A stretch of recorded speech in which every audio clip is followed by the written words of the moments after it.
আপনি যদি সৎভাবে জীবনযাপন করেন, সৎ উপায়ে ইনকাম করতে চান, আল্লাহ আপনার রিজিকে বরকত দিবে। আপনি যেখানেই যান আপনার কর্মসংস্থান যেমনই হোক, আমি বলি আপনি সৎ থাকুন। সৎ থাকাটা আপনার খুব বেশি জরুরি। আজকে আমি আমার কর্মসংস্থান যেখানেই আছি সেখানে কিছু দুর্নীতির কারণে আমার কোম্পানির আজকে বেহাল দশা, এবং এখানে জয়েনের প্রথম আমার চুক্তির রিকোয়ারমেন্ট মানে চুক্তি ছিল, যেটাকে রিকোয়ারমেন্ট বলা হয়েছিল যে আপনি আমার কোম্পানিটাকে দাঁড় করিয়ে দিবেন, আমি আপনাকে আপনাকে যতটুকু স্যালারি আপনার দরকার আমি ততটুকুই দিব। ঠিক এমনটা বলেই আমাকে কোম্পানিতে হায়ার করা হয়েছিল। আলহামদুলিল্লাহ আমি চেষ্টা করে যাচ্ছি, জানি না আমি কতটুক সামনের দিকে এগিয়ে যাব। যতটুক নিজের থেকে নিজের মতো করে চেষ্টা ততটুক করে যাব ইনশাল্লাহ। এখানে আমার বিষয়টা হচ্ছে আমার সততা এবং আমার পরিশ্রমের। কিন্তু এর আগের মানুষগুলো যারা আমার কোম্পানির এমপ্লয়ি যারা আছে, প্রত্যেকটা মানুষের প্রতি একটা জিনিস, প্রত্যেকটা মানুষের আচার আচরণ এবং আচার আচরণ বিধি থেকে আমি শিখলাম একটা বিষয় যে সততা খুব বেশি প্রয়োজন আপনার জীবনের চলার ক্ষেত্রে। আপনি যদি সৎ না হন, আপনি কোনো ক্ষেত্রেই আপনি ভালো কিছু করতে পারবেন না। আপনি কখনো কারো টাকা আত্মসাৎ করে রাজপ্রাসাদ বানাতে পারবেন না। এই একটা কথা আপনি লিখে নেন, আমি বলে যাচ্ছি। অন্যের টাকা আত্মসাৎ করে আপনি যেমনই প্রাসাদ তৈরি করুন, সে প্রাসাদ কখনোই টিকবে না। ওই প্রাসাদে আপনি কখনো ঘুমাতে পারবেন না। তো সেজন্য রাজপ্রাসাদ বানানোর চেয়ে রাজকুটির বানান। রাজকুটির কেন বললাম, আপনি আপনারটা সৎ সৎ পয়সা ইনকাম করে, সৎ টাকা ইনকাম করে সেখানে যদি একটা কুঠিরও বানান, সেটা রাজকুঠিরের মতো থাকবে, কারণ সেখানে আপনি রাজার হালে থাকবেন। কিন্তু আপনি রাজপ্রাসাদ বানিয়েও সেখানে আপনি স্বাচ্ছন্দ্যে ঘুমাতে পারবেন না। আপনার মধ্যে টেনশন থাকবে যে কখন জানিয়ে এসে আমাকে ধরলো পুলিশ, কখন জানিয়ে এসে কোম্পানির লোকজন হামলা করলো। তাহলে আপনার রাজপ্রাসাদের কি প্রয়োজন? আর অন্যের টাকা খেয়ে কি আপনি এই দুনিয়ায় হয়তো হজম করে যাচ্ছেন, কিন্তু আখেরাত কি আপনার? আখেরাত তো কিছুই নেই। তো সেজন্য প্রত্যেকটা মানুষেরই যার যার কর্মসংস্থানে সৎ থাকা উচিত।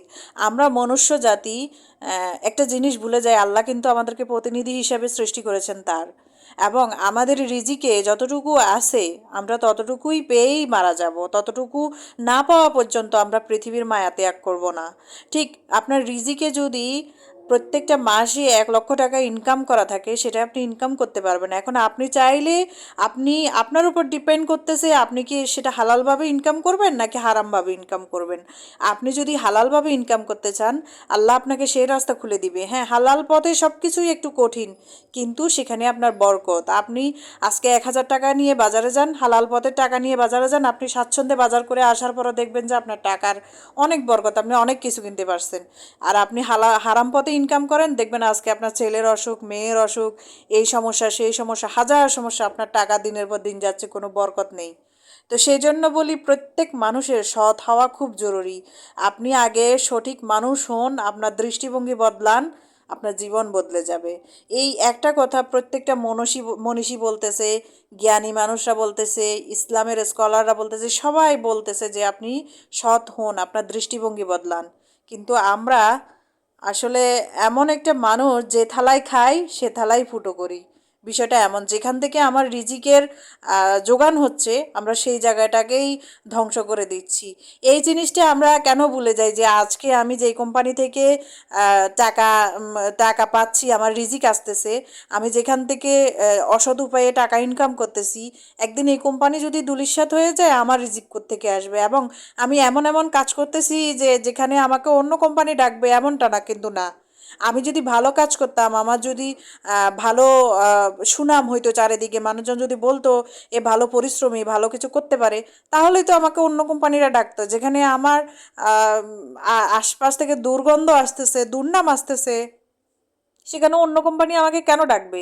যদিও আমি সবাইকে সুন্দরভাবে বুঝাতে পারছি না, যারা যারা কর্মসংস্থানে আছেন সবার দায়িত্ব আপনার কোম্পানির প্রতি আপনার সৎ হওয়া, এবং কোম্পানির কাজগুলো সঠিকভাবে মেনটেন করা, এবং কোম্পানিকে কিভাবে সামনের দিকে এগিয়ে নিয়ে যাওয়া সে সম্পর্কে কাজ করা।